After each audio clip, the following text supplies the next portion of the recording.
छोडेर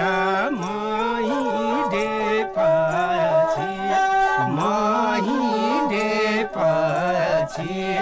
नरौ सानो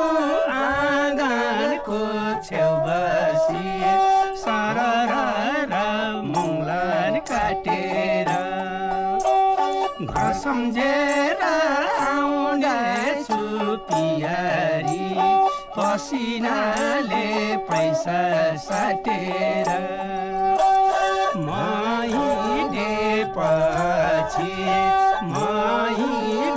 महिँडेपछि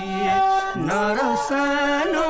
आँगनको छेउ बसी